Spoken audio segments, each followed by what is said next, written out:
Perkenalkan, nama Yohana Julisa, NIM 201041717116, kelas A1 Manajemen. Nomor 1, bagian A, ya saya aktif menonton video metode penelitian bisnis yang Bapak posting di Instagram. Saya menonton 4 video. Adapun judul-judul video yang saya tonton adalah menyusun teori pada bab 2, variabel penelitian, macam-macam variabel penelitian dan penjelasan, menentukan variabel penelitian.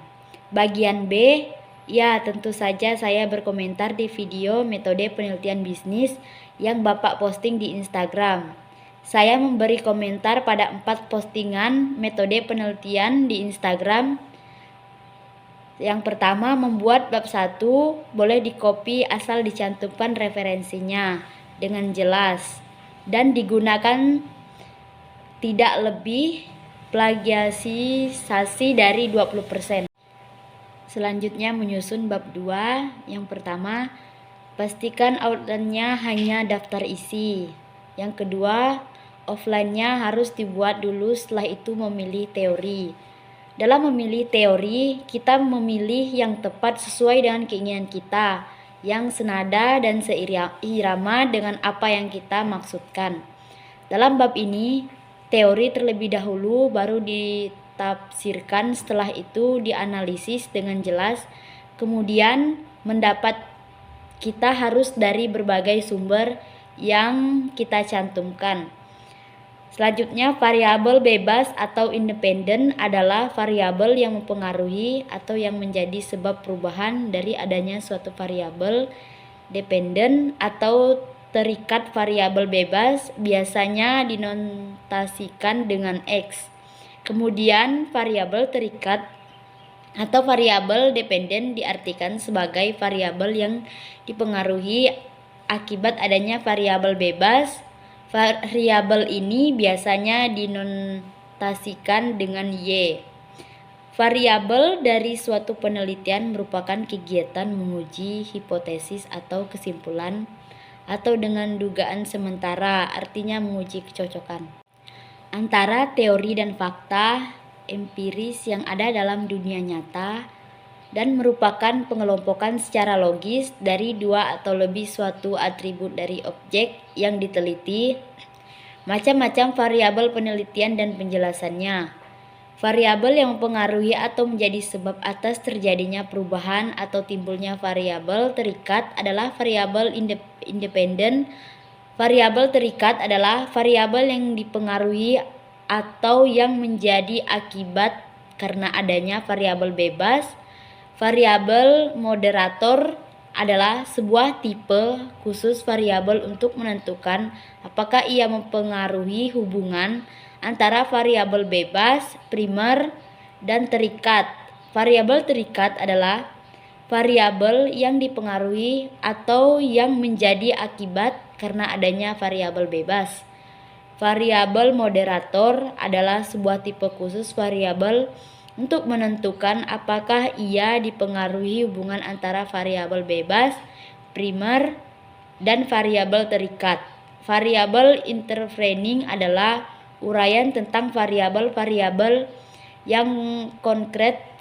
Variabel discrete adalah variabel yang hanya dapat dikategorikan atas 2 kutub yang berlawanan, yakni iya dan tidak. Selanjutnya, menentukan variabel penelitian. Variabel penelitian adalah suatu atribut atau sifat atau nilai dari orang, objek atau kegiatan yang merupakan suatu objek yang memiliki nilai penting dalam sebuah riset. Variabel dapat menghasilkan sebuah informasi variabel. 2 bentuk, yaitu variabel bebas atau independen yang mempengaruhi variabel lainnya. Variabel independen, variabel yang dipengaruhi oleh yang lain. Yang C, manfaat yang saya peroleh dari menonton video metode penelitian bisnis di Instagram Bapak: mengetahui jenis-jenis variabel, mengetahui macam-macam variabel dan penjelasannya, mengetahui jenis variabel-variabel penelitian dalam penulisan skripsi, mengetahui cara menyusun teori pada bab 2. Yang bagian D, yang pertama, tentukan permasalahan. Yang kedua, tentukan ruang lingkup pembahasan. Yang ketiga, gali informasi dari berbagai penelitian sejenis. Yang keempat, buat judul dengan kata-kata sederhana, lugas namun spesifik, perbanyak referensi. Yang keenam, pilih judul yang relevan dengan bidang keilmuan Anda. Yang ketujuh, jangan terlalu perfeksionis. Yang kedua, latar belakang dimaksudkan untuk menjelaskan alasan mengapa masalah dapat dalam penelitian ingin diteliti, pentingnya permasalahan, dan pendekatan yang digunakan untuk menyelesaikan masalah tersebut baik dari sisi teoritis dan praktis, karena latar belakang memberikan alur berpikir sehingga mempermudah peneliti untuk mensistematisir persoalan yang ingin dipecahkan. Setiap masalah yang akan dijawab sebaiknya diutarakan sebagai problematik yang akan dibahas dalam bab-bab berikutnya. Yang ketiga, menurut Andrew dan Hilbrand, rumusan masalah yang baik yang dibuat secara terencana, efektif, dan memiliki karakteristik. Rumusan masalah yang baik mendukung hipotesis penelitian agar dapat dilakukan pengujian. Karakteristik yang terakhir adalah masalah yang diangkat harus relevan dan dapat dikelola. Cara membuat rumusan masalah yang selanjutnya adalah dengan menggunakan rumusan 5W plus 1H. Jika Anda mengalami kesulitan menentukan topik atau tema penelitian, Anda bisa menerapkan 5W plus 1H.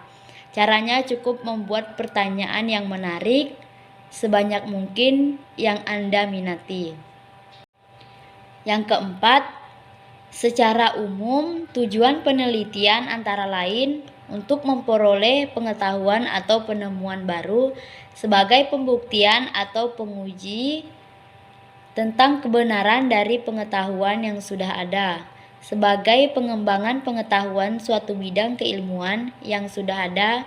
Manfaat penelitian adalah keuntungan dari potensi yang bisa diperoleh oleh pihak tertentu setelah penelitian selesai.